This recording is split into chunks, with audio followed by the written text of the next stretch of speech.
చూడనా నీకు ఎవరో మాత్రం రాంగ్ సజెషన్స్ ఇస్తున్నారు. నువ్వు అందరిలో దూరం అయిపోవాలని రాంగ్ సజెషన్స్ ఇస్తున్నారు.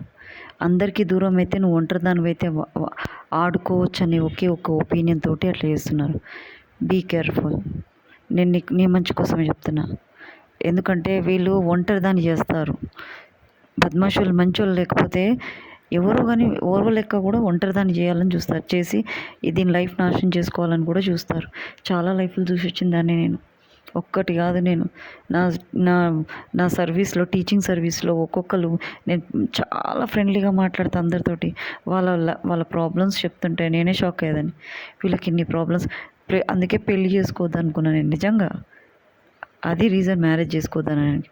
ఇట్లాంటి వాళ్ళు ఉంటారా, ఇలాంటి హస్బెండ్స్ ఉంటారా, ఇలాంటి అత్తమామ ఉంటారా, ఇలాంటి ఆడపిల్లలు ఉంటారా, ఇలాంటి తల్లిదండ్రులు ఉంటారా, ఆడపిల్ల సంసారాలు నాశనం అయితే ఇట్లా నాశనం చేసుకుంటారు.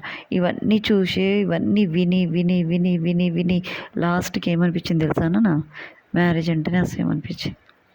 అర్థమైందా? ఇవన్నీ ఏంటంటే మన చేతులారా చేసుకునే తప్పులు కూడా ఉంటాయి. సొసైటీని కాదు కానీ మనం చేసుకున్న తప్పులు కూడా ఉంటాయిరా. కానీ నేను ఏ తప్పు చేయకుండా నువ్వు ఇలా పాయింట్అవుట్ చేస్తున్నావు అంటే ఎంత ఫ్రస్ట్రేషన్లో ఉన్నావా అని ఆలోచిస్తున్నా నేను. కూల్గా ఆలోచిస్తలేవు, నువ్వు చాలా ఫ్రస్ట్రేటెడ్ అయ్యి అన్ని రాంగ్ డిసిషన్స్ తీసుకుంటున్నావు. ఫస్ట్ ఆఫ్ ఆల్ నీకు ఎవరు కానీ గైడ్ చేసి నీ అంతలో నువ్వు నిర్ణయం తీసుకున్నావా, అది రాంగ్. ఎవరన్నా ఇస్తుర్రా అంటే నిన్ను ఒంటరిదాన్ని చేయడానికే చూస్తున్నారు. నిన్ను పబ్లిక్లో గలీజ్ చేయాలని చూస్తున్నారు. పిచ్చిదనా, ఆలోచించు. నువ్వు అందరితోటి కొట్లాడినావు అనుకో, ఇది ఒంటరిది అవుతుంది, దీన్ని ఏమైనా చేయొచ్చు అని ఉంటుంది. అట్లా చేయకు.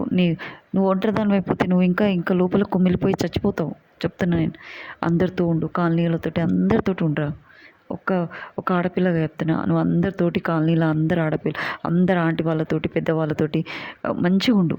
ఎందుకంటే నువ్వు మంచిగా ఉండకపోతే ఈమె ఏం మంచిగా ఉంది, మనతోటే మంచిగా లేదు, మనకు అవసరమా అని అంటారు.